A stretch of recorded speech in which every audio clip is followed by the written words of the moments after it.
Hello everybody, and welcome back once again to Super Metroid Exercise. And we are actually going to go down through these wonderful areas because we have Varia Suit and I'm not likely to die. Even though still grapple blocks, but I ignored those before and it worked out, so why not? It's kind of like, reminds me of Super Zero mission when I took forever finding grapple beam. And that pipe is highly suspicious for a reason. There actually is something there. For once your suspicions are confirmed. And this... Wait, well, then this. And that is one of the reasons I think hacks should change it up a bit more with, like, the amounts pickups give you. Like, it's okay to give the player 2 missiles per missile pack. You can still have in the same totals as the original, so you don't have to do anything with that, but still have 100%. You'll just have to give them more items, which means keeping good records of your pickups. And this way is obviously blocked. But I mean, even just giving the player 2 missiles per pickup just gives them more pickups, so you can do more suspicious spots and reward the player for noticing it. I mean, it doesn't have to be even a super exploration-based hack to do that. I think by now that should probably be a bit more standard practice than it is. Of course, this is also just my opinion, but I don't think any player is going to complain about collecting items or being rewarded for checking out very interesting looking spots. So down here, we are now in Lower Norfair, sort of. And I kind of have a brain fart in here. So yeah, Deskigas, pretty scary enemies. Not really used much in the original game, just like red key hunters. Neither of them are really used all that much. Both very deadly though. So yeah, that door won't open, so I'm guessing it's either a boss door, because this is the one Norfair, and this might be a shortcut back in, or I have to destroy all the enemies. Because there's a path down here to another Deskiga.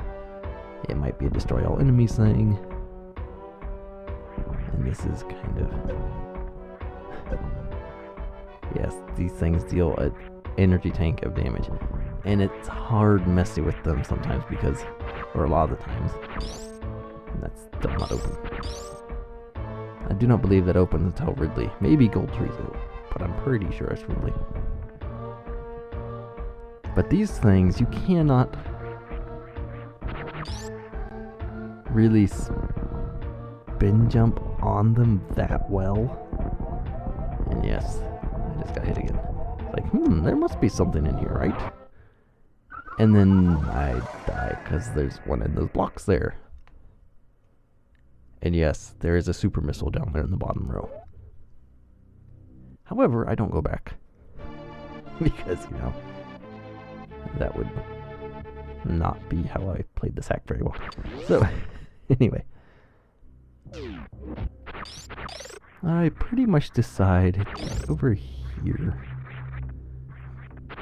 might be a better choice than going that way. Like, I have power bombs now, I can freeze these things. This tiling still leaves a lot to be desired. And all that other fun stuff. But there's another door in here I have not been in. You can tell from the map I have not explored the lower sections over here. Or at least the map didn't remember.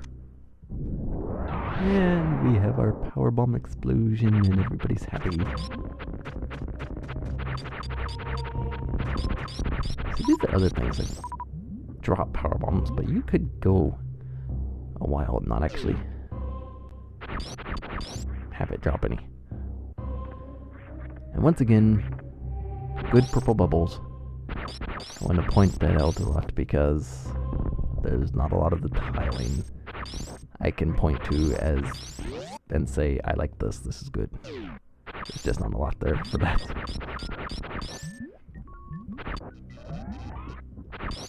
Get fake Chozo statue for some reason. Or, I mean, fake item orb and whatnot. Why? I'm not sure.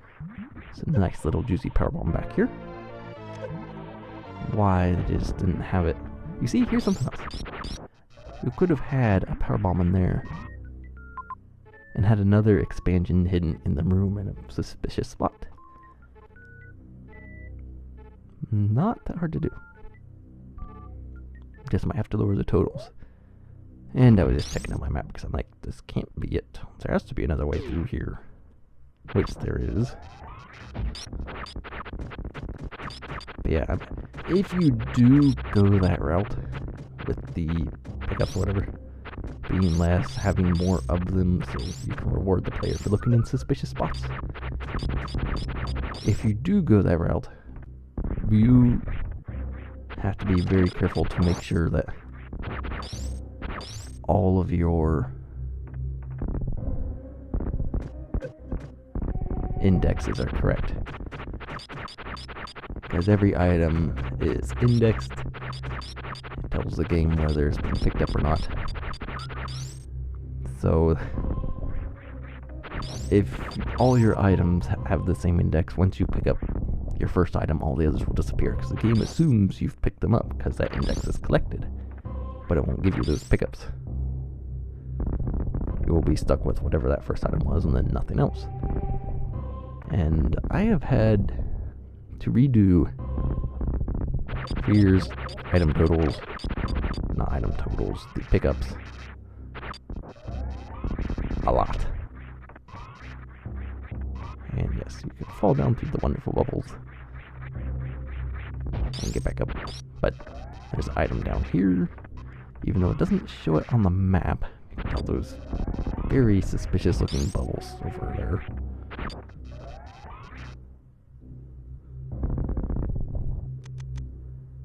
But yeah, I've had to redo the item indexes for Fear multiple times. And I will tell you, now I may or may not have more items than the average hack will ever have. Or average 4 hacks will ever have. But it's still a hassle and a pain, and it would be for anybody who has to go redo their indexes even once. And I've had to do it multiple times. Because an item doesn't show up somewhere when it should.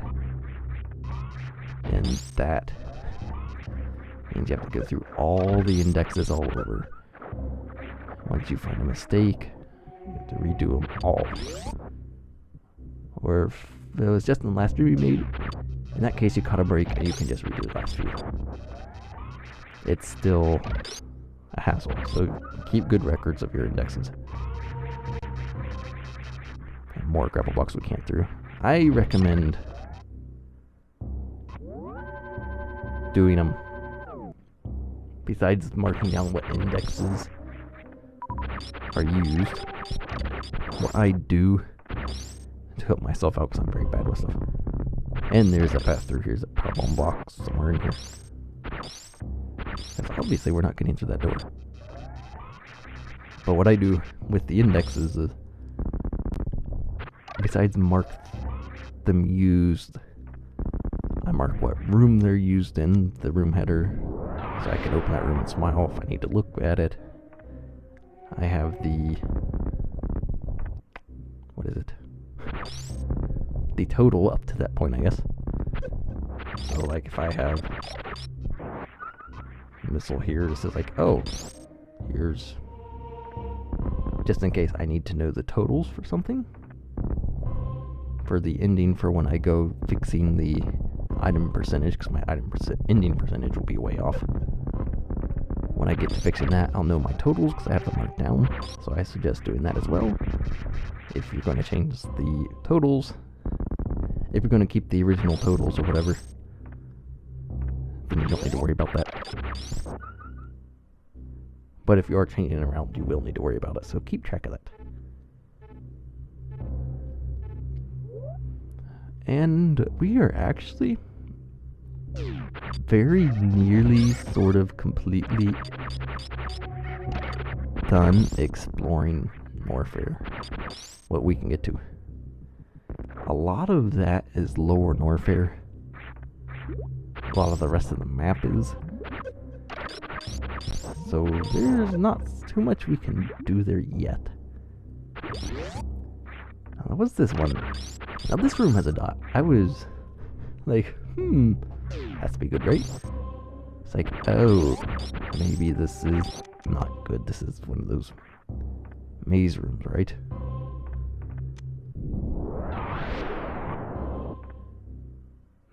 No item, it appears, so go back. It's like, oh, well, that must not be item. I'm not sure why there's item dot there. Because there's nothing really special about that room. Other than it has 4 doors, because it's not a maze. You don't have to find the right path through it. It's just a room with, one square room with 4 doors. That's all there is to it.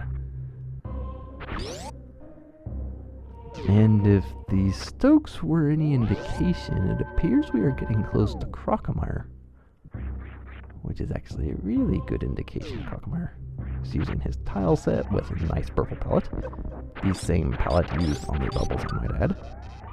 No red in there, people. It's got nice green bushes with it, shrubs. And hey, it is Crocomire after the Stokes. What a nice little setup. So I don't know if I've said this before, but there's some things about Crocomire. I discover it, or at least when fighting against him. Now RNG pretty much dictates whether he's going to open his mouth or swing his claws to his little spitballs at you. Not much you can do to manipulate that, it's just RNG. However, charge beam shots that are not plasma knock him back 2 steps. Missiles knock him back 1 step. Supers knock him back 3 steps.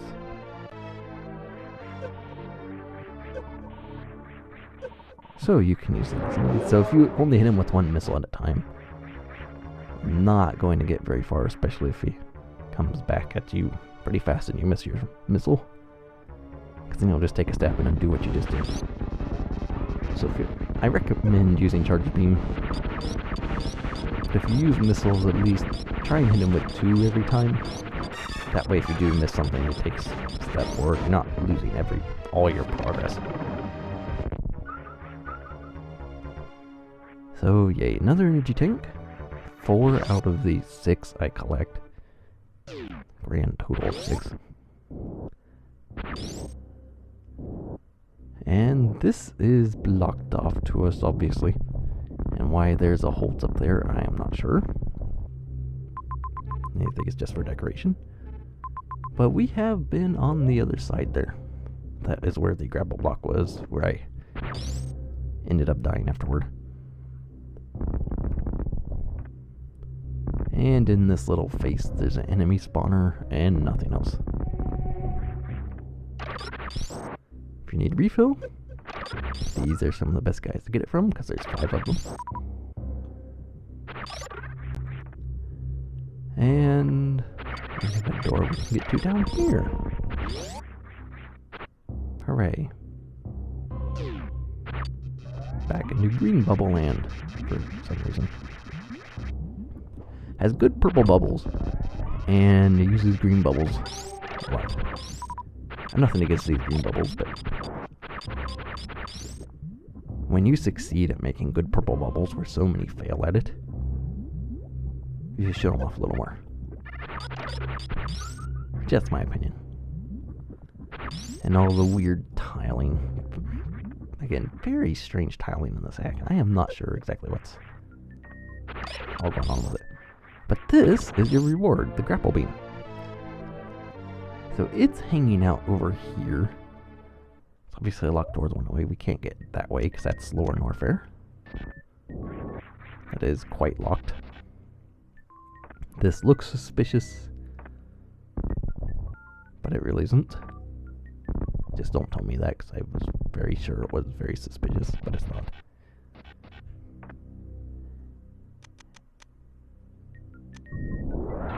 picture. There were enemies in the wall. So at least there was something there. But yeah, you can't get it from any other way because this grapple block. If you remember, this will open up the elevator and criteria that was guarded by grapple block.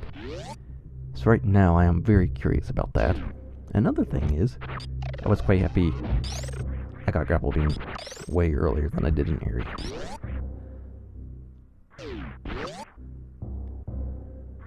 So out of this room, there's nothing you can do there. And speed booster. Does not require speed balling or anything. Excuse me. You build up your speed booster while in morph ball. Excuse me, good grief. You build up your speed booster while you're in morph ball form, so that's a hex tweak that's interesting. And if you're going to have a lot of like morph ball speed boost passages, I would recommend it. That way the player's not going, I can't do all this speed ball and all this other stuff. Plus it makes it easier for you to build, because you don't have to make sure the player has the space and whatever to do the speed ball. To get the jump and all that fun stuff down. They can just roll along a flat surface, or a surface with slopes, and charge up the speed boost to morph ball. But with collecting grapple beam and defeating the Stokes and Crocomire, that is going to just about do it for this video. Once I remember purple blocks, because hey, I was just here, I can't remember that far back. I'm like, oh, look at all this fun stuff. So anyway, thanks for watching, and we will see you for the next part of Metroid Exercise, where we take our grapple beam and explore what's behind this crumble block, because what's back here is obviously a secret worth knowing. So we must discover that.